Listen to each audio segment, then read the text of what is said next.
हम जैसे कि पार्ट वन में देखें कि किस तरीके से अलग अलग हमारी जो रीति रिवाज है वो साइंटिफिकली जुड़ा हुआ है।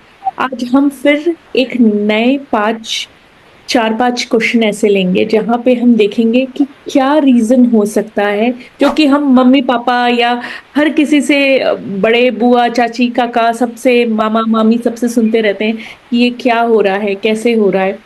तो ये रीजन क्या है, हम क्यों ये फॉलो किया जाता है, हम अपने बच्चों को भी बोलते हैं। सबसे पहले हम चालू करते हैं कि मंदिर, जब भी हम मंदिर जाते हैं हमारे कल्चर में है कि मंदिर की परिक्रमा होती है, चारों तरफ जो हम जाते हैं उस परिक्रमा का क्या रीजन, क्या इसका भी कोई रीजन होता है कि ये जस्ट मान्यता है, क्या इसका है कोई साइंटिफिक रीजन? देखिए, परिक्रमा और मंदिर, पहली बात तो हम ये समझ लेते हैं कि मंदिर हमारे लिए कोई बिल्डिंग्स नहीं है, वो हमारी आध्यात्मिक ऊर्जा के केंद्र है। करेक्ट। भारतीय संस्कृति में या सनातन धर्म में मंदिर का एक अहम हिस्सा है। हमारे सार्वजनिक कार्यों में वो हमारे आध्यात्मिक केंद्र के रूप में उभर आया है। तो प्राचीन काल में जब भी मंदिर बने हुए हैं, तो मंदिरों का जब भी एक स्ट्रैटेजिक आर्किटेक्ट बना जाता था, तो बहुत सारी चीजें ध्यान में रखी जाती थी। अगम शास्त्र करके एक शास्त्र है, उसके चलते मंदिर बनाए जाते थे। उसका निर्माण मंदिरों का अगम शास्त्र के ऊपर डिपेंड होता था। अगम अगम शास्त्र में शास्त्र क्या मंदिर है? अगम शास्त्र मतलब क्या होता है? अगम शास्त्र में होता है कि किसी भी वास्तु की संरचना, उसके चलते उसका स्थापत्य शास्त्र यानी आर्किटेक्ट कैसा होना चाहिए, उसके अंदर कौन से वैदिक मंत्र या कौन सी मूर्ति स्थापन हो तो उसका एनर्जी लेवल बढ़ जाता है। ये सब चीजें अगम शास्त्र का अभ्यास करने वाला ये शास्त्र है। तो वाह। प्राचीन मंदिरों में कई सारे जो मंदिर है, अगम शास्त्र का एक बेस है उनके ऊपर, उनका एक व्यू लेके बनाए गए हैं। दूसरी चीज, प्राचीन काल के बने जितने भी आप मंदिर, चाहे वो आंध्रा के हो, चाहे वो नॉर्थ महाराष्ट्र के हो, पुरी का जगन्नाथपुरी का मंदिर हो, कोई भी पुराना मंदिर आप जो वेल नोन है वो देखेंगे, तो वहां पे विद्युत ऊर्जा और इलेक्ट्रिक ऊर्जा और मैग्नेटिक ऊर्जा, चुंबकीय ऊर्जा जो है वो हाईएस्ट स्तर पे होती है, उसी एरिया में मंदिर बनाया गया है। प्लस जब भी एक सेंटर पॉइंट निकाल के उसका प्राण प्रतिष्ठा उस मूर्ति की जाती थी। कोई भी एक पर्टिकुलर भगवान का मंदिर है तो प्राण प्रतिष्ठा ऐसे जगह पे की जाती थी। प्राण प्रतिष्ठा ये भी एक बड़ा एक पूरा एक प्रोसेस है जिसमें वैदिक मंत्रों के साथ उस मूर्ति में प्राण रखे जाने की सद्भावना होती है। तो वो जहाँ पे रखे जाते हैं वो हाईएस्ट लेवल होते हैं मैग्नेटिक फील्ड के। तो आज भी मंदिरों के देखने का एक साइंटिफिक रीजन ये है कि higher level of magnetic field मंदिरों में होता है, स्पेशली मूल स्थान या गर्भगृह जहाँ पे मूर्ति की स्थापना की जाती है, एक हायर लेवल की स्पंदन होते हैं। अब आते हैं आपके क्वेश्चन, जो परिक्रमा क्यों लगानी जानी चाहिए। तो इसके पीछे दो बहुत ही स्ट्रॉन्ग रीजन है। अगर जिस लेवल की, जिस जगह की मैग्नेटिक फील्ड हायर लेवल की है, एक बहुत बड़ी सकारात्मक ऊर्जा का स्थान है, वो केंद्र है, ऐसे इर्द गिर्द आप घूमोगे, हमेशा एक कहावत है हिंदी में कि जैसी संगत वैसा आपका जीवन। तो उस करेक्ट। संगत में हम जितनी देर तक रहेंगे, तो ये परिक्रमा क्या है, उसके इर्द गिर्द घूमने को ही परिक्रमा परिक्रमा क्लॉकवाइज की जाती है हमेशा। अल्टीमेटली वो जो सकारात्मक शुद्धि है, मैग्नेटिक फील्ड की हायर एनर्जी है, वो आपका शरीर एब्सॉर्ब करे। जैसे जीवन की अवस्था है अलग अलग, हमारी भ्रूण अवस्था, शिशु अवस्था, बाल्यावस्था, किशोर अवस्था, यौवन अवस्था, मिडिल स्टेज एक व्यक्तित्व अवस्था और वार्धक्य अवस्था। ये जो सभी अवस्थाएं हैं, इसके केंद्र स्थानी कौन है? वो साक्षात ईश्वर है, साक्षात परमात्मा है।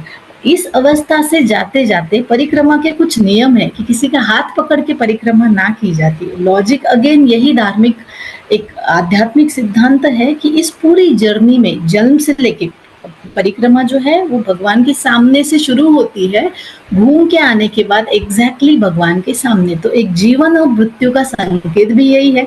जीवन से लेके मृत्यु तक पूरे आपके सफर में साक्षात स्वयं ईश्वर आपके साथ है, अन्यथा कोई नहीं। कि ये कितना स्ट्रॉन्ग रीजन देता है कि आपके जीवन से मरण तक जो आपके साथ है वो ईश्वर है। हम दूसरा चीज करेंगे जो कि बहुत बार बोला जाता है और अब तो आई थिंक काफी इसके बारे में चर्चा होता है कि सूर्य को जल चढ़ाना जो हम बोलते हैं, कि सूर्य को जल चढ़ाना चाहिए, उससे आपका सूर्य स्ट्रांग होता है, अच्छा कॉन्फिडेंस आता है या जो भी है, उसका क्या रीज़न है? जो मान्यताओं है उसको अभी एक तोड़-मरोड़ के साबित पेश किया जाता है। सूर्य को जल चढ़ाने के कुछ नियम हैं, जैसे अभी हमने बात की परिक्रमा के कुछ नियम हैं, सूर्य को जल चढ़ाने के नियम क्या-क्या है? सूर्योदय के बाद 1 घंटे के अंदर वो जल चढ़ाना चाहिए, ये नियम है। हम चौबीसों घंटे कभी भी या सूर्यास्त से पहले कभी भी सूरज को जल नहीं चढ़ाया जाता है, उसका एक ठोस नियम है। उसे अर्घ्य देना कहा जाता है। अर्घ्य देना, अर्घ्य यानी क्या? सूरज को एक साक्षी भाव से पूर्ण समर्पण देना कि जीवन का तू दाता है, एक धार्मिक संकेत हो गया।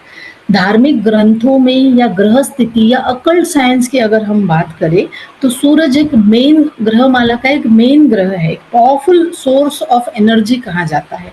जीव तत्वों को संभालने वाला, उनका भरण पोषण करने वाला एक ऐसा ग्रह है जो हमेशा अपने तेज के लिए, अपने नेतृत्व के लिए जाना गया है। अकल्ट साइंस में बहुत अलग वे में सूरज का एक स्थान है। धार्मिक ग्रंथ क्या बोलते हैं कि सूरज सृष्टि को चलाने का काम करता है। तो दूसरा ये हो गया। अब हम विज्ञान के ऊपर अगर आते हैं तो सूरज को जल चढ़ाने का जो अवधि दिया गया है सूर्योदय के 1 घंटे में। उनको जल चढ़ाने के लिए सुबह उठना पड़ेगा, पहली चीज। आज सुबह उठने के कितने फायदे हैं अपने आप में, ये पूरी दुनिया तक पहुंच चुका है। कोई इंसान अगर सुबह उठता है दैट मीन्स टाइम मैनेजमेंट अपने आप वो पिछला एक दिन उसे करना पड़ता है। जल्दी सोना, एक टाइम पे अच्छा भोजन लेना, तभी जाके वो एक निहित टाइम पे उठ के सूर्य को अर्घ्य दे पाएगा। ये एक रीजन है। सुबह उठने के साथ के बेनिफिट उसे मिलते ही है। प्लस सूरज की या सूर्य की हम बात करें तो विटामिन डी फॉर्मेशन में अहम हिस्सा सनलाइट प्ले करता है। रोग प्रतिकार शक्ति बढ़ाना, जैसे इम्यूनिटी को बूस्ट करना, हीमोग्लोबिन को एक हायर स्तर पे बैलेंस रखना, त्रिदोष जैसे कफ और पित्त वात को बैलेंसिंग करने का काम सनलाइट करती है। और जल चढ़ाने का नियम जो दूसरा है, जो हाथों को ऊपर करके सूरज की तरफ वो पानी एक धारा में डालना, ऐसे वो नियम है। तो जब भी ऐसे किया जाता है, सनलाइट जो ट्रांसफर होती है उस पानी की एक धारा में, तो it's create a spectrum of 7 colours. जो 7 कलर्स स्पेक्ट्रम के फॉर्म में बॉडी पे जब जाते हैं तो उसके जो बेनिफिट है वो अधिक लेवल पे मिलते हैं। पूरे मांसपेशी आपके वो सनलाइट एक अलग अलग फॉर्म में एब्सॉर्ब करते हैं, जिससे चलते आपका ब्लड सर्कुलेशन एकदम अच्छे से एक्टिव होता है, आपकी इम्यूनिटी सिस्टम को स्ट्रांग करता है, आपके नेत्र दोष जैसे आई साइट आपकी स्ट्रांग करते हैं, आपके ऊपरी हिस्से में स्पेशली लंग एंड हार्ट की फंक्शनिंग को पावरफुल बनाता है। ये सभी चीजें इस साइंस के साथ जुड़ी हुई है। तो सूर्य को अर्घ्य देना यानी उसका सम्मान तो है ही, पर उसी के साथ साथ जो स्वास्थ्यवर्धक चीजें सूरज की रोशनी से, सनलाइट से हमारी तरफ है, वो एक इजी वे है। हमारे इंडियन कल्चर और हिंदू कल्चर में बहुत बार होता है कि हम कोई भी पूजा पाठ या कोई भी धार्मिक काम करते हैं, उसमें हम यज्ञ या हवन ज़रूर करते हैं। क्या इसके पीछे भी कोई साइंटिफिक रीज़न होता है? यज्ञ और हवन के पीछे का साइंटिफिक रीज़न तो देखिए, हमारे पूर्वजों ने ना प्रकृति को एक अहम हिस्सा रखा है मानवीय जीवन चक्र का। प्रकृति में आपके नदी, नाले, झरने, समुंदर आ गए, पेड़ पौधे आ गए, पंच तत्व आ गए, पंच तत्वों के सोर्स आ गए, सूरज आ गए, चांद तारे आ गए, आपके अग्नि आ गए। अग्नि को प्रत्यक्ष देवता कहा गया है हिंदू धर्म में, या हमारे सनातन धर्म में अग्नि को कहा है प्रत्यक्ष देवता। यानी जहाँ जो जो कार्य अग्नि के कांटेक्ट में या अग्नि के माध्यम से किया जाएगा वो सफल होगा, उसके अच्छे परिणाम आपके जीवन पे मिलेंगे। इसकी छोटे से एग्जाम्पल दे दूं तो डेली का अपना खाना बनाना, अग्नि के कांटेक्ट में जो चीज हो रही है, कहा गया है कि शुभ शुभ फल देंगे। विवाह हो गया, खाना बनाना हो गया।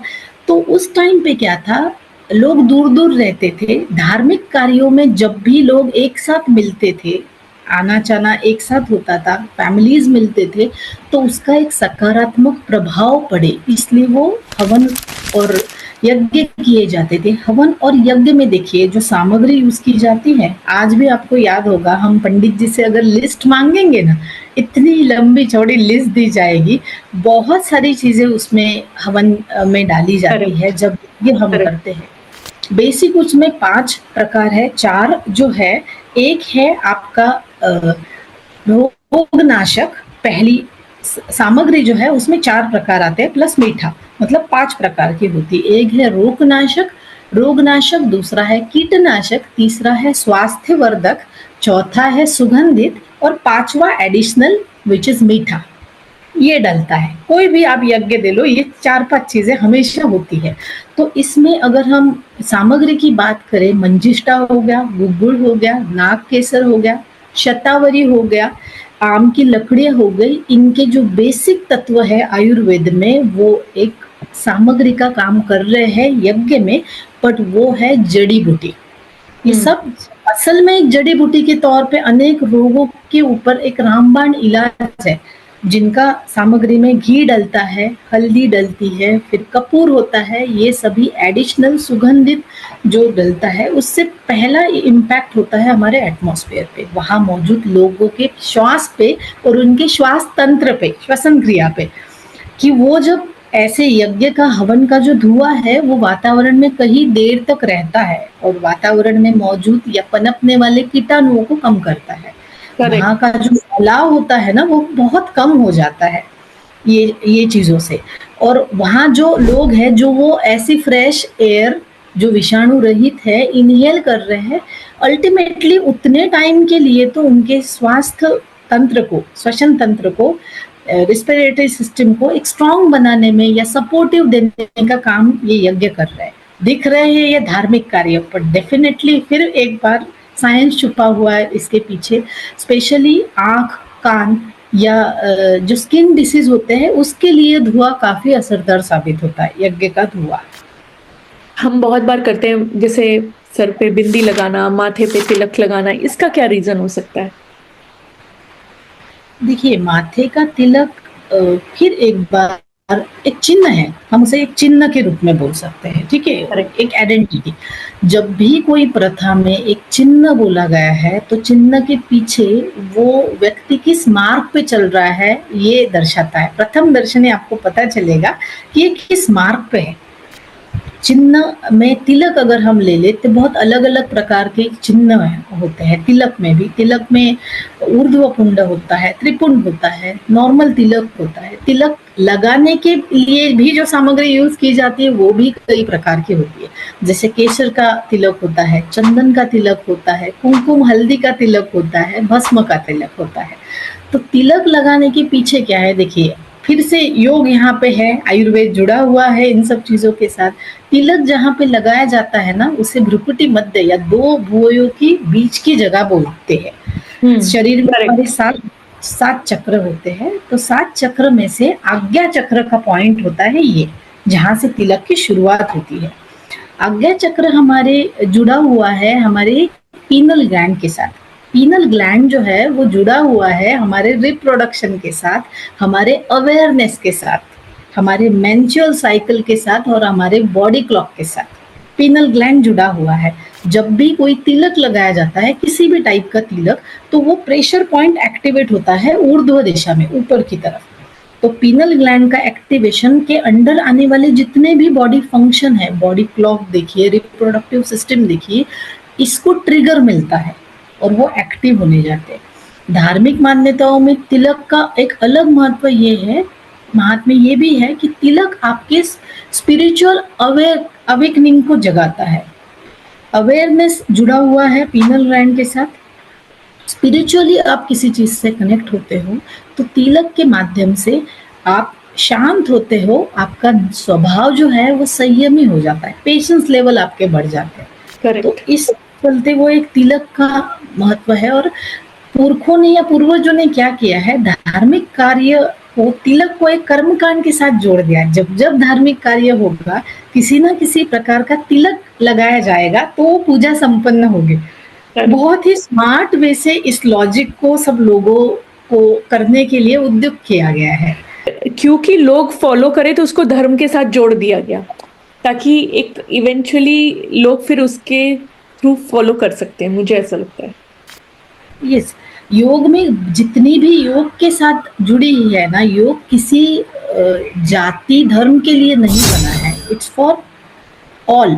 योग एक ऑल जीवन मैनकाइंड। पद्धति, yes it's for all Mankind, वो जीवन पद्धति है, उसे जो भी अपनाएगा उसका जीवन उन्नत होना तय है। तो ये काफी सारे मान्यता, एक तो आयुर्वेद के साथ जुड़ी हुई है, शास्त्रों के साथ जुड़ी हुई है, किसी भी टाइप के साइंस के साथ, या फिर योग के साथ जुड़ी हुई है। कुछ मान्यता ऐसी है जिनका आज की परिस्थिति बदल गई, उनका जो उपयोग था वो खत्म हो गया, पर बहुत सारी मान्यताएं आज भी ऐसे हैं जो हम आज भी फॉलो करें ना, उसके सिर्फ फायदे ही होने हैं हमको। और जैसे कि एक और चीज है कि ज्यादातर हम इंडिया में देखते हैं कि गाड़ी हो, घर हो, कहीं पे भी दुकान हो, नींबू मिर्ची लटका देते हो। उसका क्या रीजन हो सकता है नींबू मिर्ची का? साइंटिफिकली मतलब मुझे लगता है कि क्या रीजन हो सकता है, क्यों नींबू मिर्ची ही यूज करते हैं और कुछ क्यों यूज नहीं किया जाता है? नींबू और मिर्ची इंडिविजुअल अगर आप देखोगे ना, एक स्ट्रॉन्ग स्मेल है उनकी। हाँ, तो जब भी उनको लगाया जाता है, हम दरअसल देखते हैं कोई रेस्टोरेंट में, कोई शॉप्स के बाहर, घरों के बाहर या गाड़ियों के बाहर, तो इनकी स्ट्रॉन्ग, दोनों के आपस में स्ट्रॉन्ग स्मेल है, प्लस उनको जब धागे में पिरोया जाता है तो और वो स्मेल बहुत ज्यादा स्ट्रॉन्ग हो जाती है, जिसके चलते नींबू मिर्ची का जोड़ act as a natural repellent for insect. उसके चलते आसपास मक्खियाँ, मधुमक्खी जैसे स्पेशली, या जो कीटक है, छोटे कृमि है, वो नहीं आएंगे, बिकॉज वो रिपेलेंट है। एक जोड़, वो बहुत स्ट्रॉन्ग गंध है उसकी। ये एक साइंटिफिक रीजन है कि पास उस टाइम का, अगर उस दौर की अगर हम बात करें, तो वहां पे किसी चीज से काटना बहुत आम था। पेस्टिसाइडर और ये फ्लोर क्लीनर आज जैसे यूज नहीं होते थे। बैठक घर थे, जमीन के पास की चीजें जो भी थी वो आराम से इंसान तक पहुंच सकती थी, उनको हर्ट किया जा सकता था। तो इसलिए हर दरवाजे के बाहर, घर के बाहर वो नींबू मिर्ची लटकाया जाता था, ताकि ये सब चीजों से दूर रहे। मिर्ची लगाने का कारण ये एक साइंटिफिक रिसर्च बोलता है कि जब भी आपको सांप या बिच्छू या ऐसे कोई काटे, और अगर आप मिर्ची चबा जाता है, अगर किसी पर्सन को वो काटा है और उन्होंने मिर्ची चबा के टेस्ट किया जाता था कि अगर उनको वो टेस्ट आ रही है, मिर्ची की एक स्ट्रॉन्ग टेस्ट है वो आ रही है, दैट मीन जो जिस रेप्टाइल्स ने काटा था वो पॉइजनस नहीं है, और जहर फैला नहीं है शायद। जहर फैला नहीं है और वो पॉइजनस नहीं है। अगर उनको टेस्ट नहीं आ रही है, दैट मीन जिन्होंने काटा वो पॉइजनस था और इनको मेडिकल इमरजेंसी का सिचुएशन है ये। तो एक बेसिक प्राथमिक लेवल पे उनको पता चल जाता था, बिकॉज उस टाइम पे घंटों मीलों तक चलना होता था, आज जैसी ट्रांसपोर्ट फैसिलिटीज नहीं थी। तो ऐसी क्या चीज जो इंस्टेंट हमें कम से कम एक प्रिकॉशन दे। दूसरी चीज, नींबू जो है वो एंटीऑक्सीडेंट है। नींबू क्या करता है कि शरीर को तुरंत एनर्जी देने का विटामिन सी का सोर्स है, और एंटीऑक्सीडेंट होने के कारण जो चोट कहीं पे लग जाती है, it's use as a cell damage repair. कोई भी सेल अगर डैमेज हो जाती है किसी घाव के कारण, काटने के कारण, तो आप नींबू चख लो, वो डैमेजिंग रिपेयर करने का काम करता है नींबू। और नींबू के अंदर जो पोषक तत्व है वो आपको इंस्टेंट एनर्जी देंगे और बॉडी को हाइड्रेट रखने में मदद करते हैं। जैसे पानी इजीली कहीं पे भी मिल जाता है, नींबू निचोड़ के आप पी लो, तो नींबू पानी एक हाइड्रेशन का काम करते हैं, लंबे समय तक आपके शरीर को हाइड्रेट। तो ये जोड़ का रीजन ये था कि एक सुरक्षा थी, एक सपोर्ट सिस्टम था इन दो चीजों को लेके चलना। अदरवाइज कितनी ही चीजें हम लोग लेके चल सकते थे।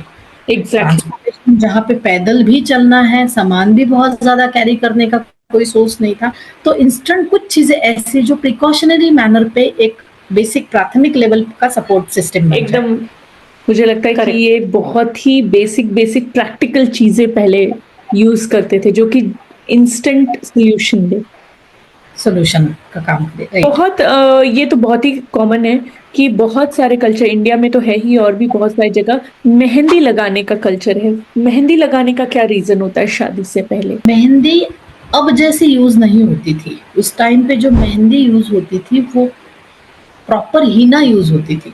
पत्ते वाला जो पेड़ से पत्ता तोड़ के पीस के। के वो सब करना। अब जैसे केमिकल या फैंसी मेहंदी का कोई पैटर्न उस टाइम पे नहीं था। देखिए धार्मिक कार्य या शादी-ब्याह, पर्टिकुलरली शादी-ब्याह जैसी चीज़ें एक दिन का वो समारोह नहीं होता था। आगे-पीछे कई सारे रीति-रिवाज़ों से घर के काफ़ी लोग काम करते थे।